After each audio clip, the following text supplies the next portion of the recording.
कि देखो कोई ऐसा हो, चाहे कोई ऐसा हो, कैसा ही हो, अगर तुम शादी की उससे बात कर दोगे नहीं तो समझ लो उसका दिल एकदम खुश हो जाएगा। तेरा ब्याह करा दूंगा। अब ये भी ऐसे ही खुश हो रहे हैं। हाँ जी क्यों नहीं, आप चलिए, हम तुम्हारा टीका स्वीकार करते हैं। जरा हम अपनी भाभी से श्रृंगार कराते आते हैं, हम भी चल रहे हैं।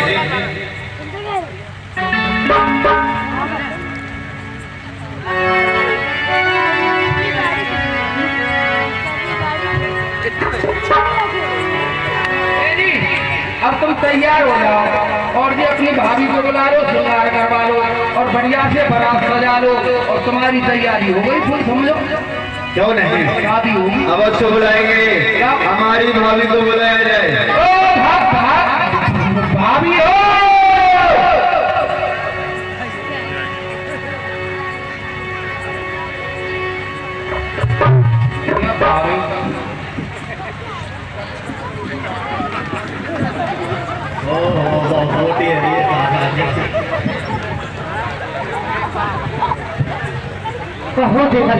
अरे भाभी माँ, आज बड़ा ही खुशी का समाचार है।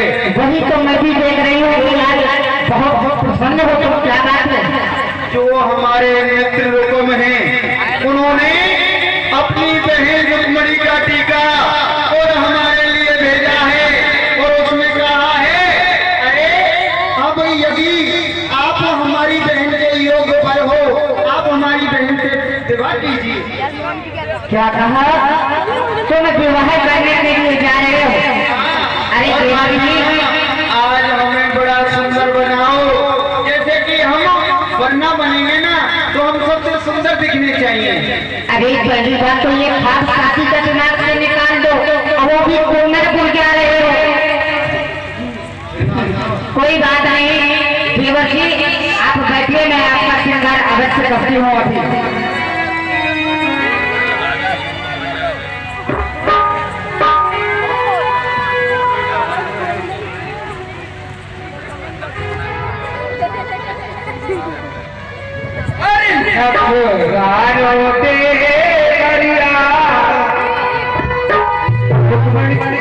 इसलिए मना करती है शिषपाल से, शिषपाल की भाभी कि तुम उससे शादी मत करो। अगर शिषपाल नहीं मानता है, कहता है भाई तुमको तो ऐसा लग रहा है जलन हो रही है, तो भाभी श्रृंगार करने लगी उसका।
नहीं देवर जी। अब तुम जाओ भाभी जी, हम अभी आपकी निकासी हो। अरे वाह निकासी वाह भाभी जी, आपने तो हमें अति सुंदर ही बना दिया। क्यों नहीं, अब मैं जा रहा हूँ कुंदनपुर अपने की विवाह के लिए। सारी तुम्हें देख के एकदम मट्टी में डूब जाऊंगी। चलो अच्छा कार्य कीजिए। हाँ, चलो तो बारात हमारी जितनी भी सेना है आगे वाले सबको बारात में सजा दिया जाए। लट बजाओगे तो बाजे बजाओगे, उधर बाजे वाले बजा रहे। हम मंगाएंगे, तुम्हारी शादी हो रही है, बाजा हम मंगाएंगे। बाजे वाले यही है। यही है और क्या? हाँ ये बाजे वाला ये ना बजेंगे, ढोलक बजेंगे, ताशी है ना। चलो भैया बारात चल रही है, चलिए चलो।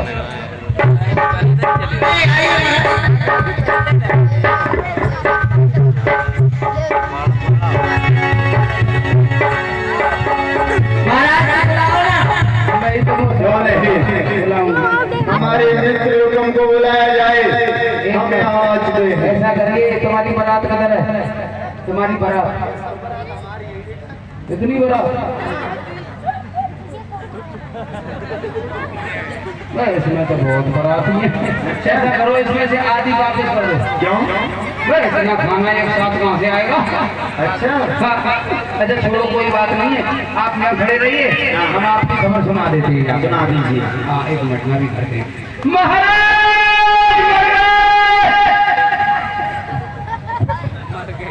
क्या हुआ? आ गए महाराज, आ गए।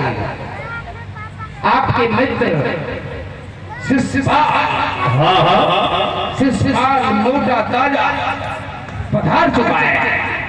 यानी हमारे मित्र शिषपाल बारात लेकर के आ चुके हैं। आ गए।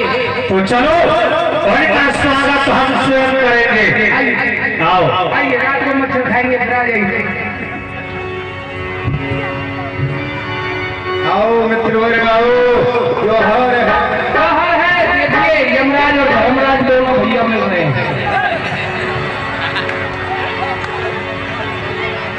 क्यों नहीं मित्र वर्ग, और सुनाओ, सभी कुशल मंगल तो है ना?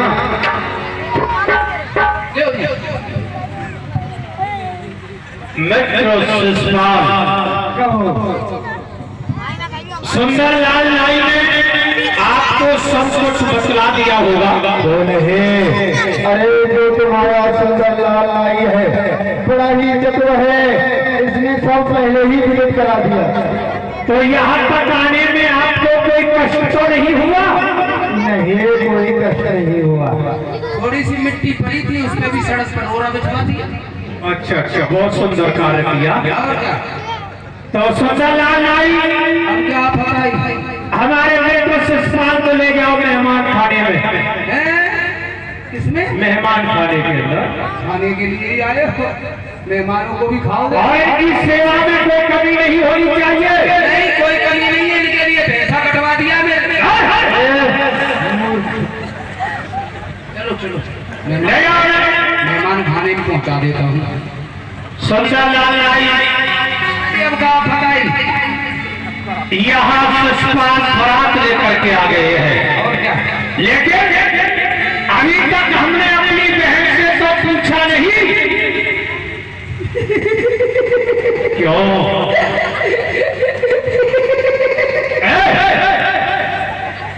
बारात द्वार पर आ गई, अभी बहन से नहीं पूछा। आप भी कमाल करते, जल्दी बुलाओ, जल्दी पूछ लो। तो हम चले बहन के समीप चलते हैं। आइए, बहन के पास ही बहनों तुम्हारी कोई नेकाज ना।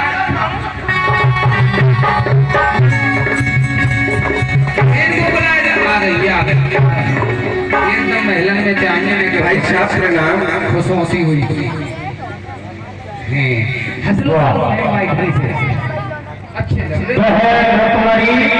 आपको बना दिए। तो भैया हम देख रहे हैं ये आपका मुखार विंडो मुरझा रहा है और जो बेटी है आए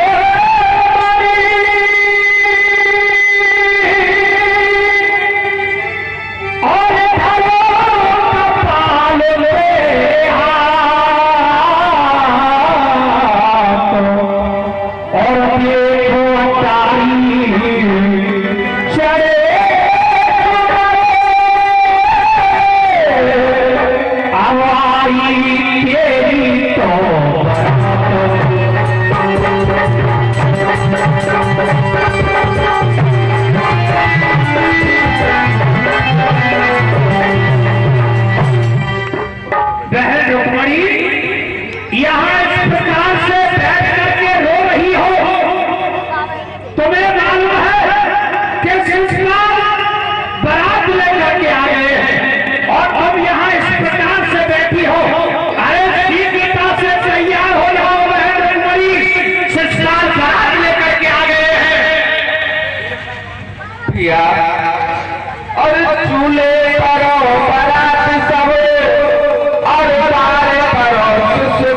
जेल में डाल दो, मगर हथकड़ी की क्या जरूरत है? इसे बंद करो, बंद कर दी, लेके जाओ, कर दे जल्दी। बंद कर दे। देखता हूँ ये कैसे नहीं मानती है। कहूँ आपको, हाँ, ये आपकी बहन है, हाँ, आप इसके भाई हो, हाँ, तो भाई बहन का रिश्ता तो बहुत अटूट होता है। प्यार से समझाने से मान जाएगी, हम जाके देखते हैं। देखो हमने बहुत इसे समझाया, जब ये हमारी नहीं मानी, तुम हमारे सेवक हो, तुम्हारे कहने से ये क्या मानेगी? ऐसा हो सकता है, आप जब बोलते हो ना, ऐसे समझो बम फूट रहे हैं, आपके डर के मारे उसने नहीं कहा, हम उसको प्यार से समझाएंगे, शायद मान जाए। ठीक है, तुम भी अपनी खुद की अजमा लो, अगर तुम्हारी बात को मान जाए तो। अभी अजमा लेता हूँ, समझाओ इसे। जा रहा हूँ, आप जाओ हंसे वाली तरफ को, मैं समझा। इधर भगवान कृष्ण अंतर्यामी थे, उन्होंने रुक्मिणी के मन की भावना जानी और एक गौरी माँ के मंदिर में भगवान कृष्ण मिलते हैं। गौरी माँ के मंदिर में से भगवान कृष्ण प्रकट हो जाते हैं। रुक्मिणी का मन था कि मेरा विवाह कृष्ण के साथ हो, और भाई चाहता है उस राक्षस शिशुपाल के साथ हो। तो भगवान को जब हृदय से पुकारा, उनके कानों तक वो विनती पहुंची, तो द्वारकाधीश रुक्मिणी को एक गौरी माँ के मंदिर में मिलते हैं, क्योंकि गौरी माँ का पूजन करने के लिए जाती है। ऐसी रीत थी, ऐसी रिवाज थी, शादी से पहले गौरी माँ का पूजन किया जाता था। भगवान कृष्ण गौरी माँ के मंदिर पे आते हैं और वहीं प्रकट हो जाते हैं। तो आगे का सीन देखेंगे हम। द्वारकाधीश, आप मेरी प्रार्थना को स्वीकार करें, मैं आपके लिए ये पत्र लिख रही हूँ। और पल पल मेरी परसु बराबर मेरे प्रीतम प्राण, बंसी बजैया मेरी नैया लगा दो पार।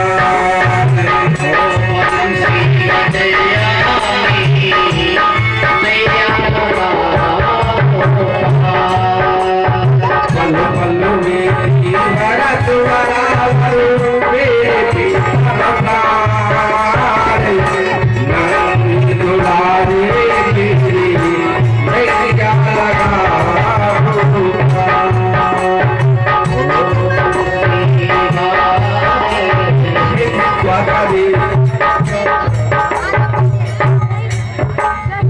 ब्राह्मण देव,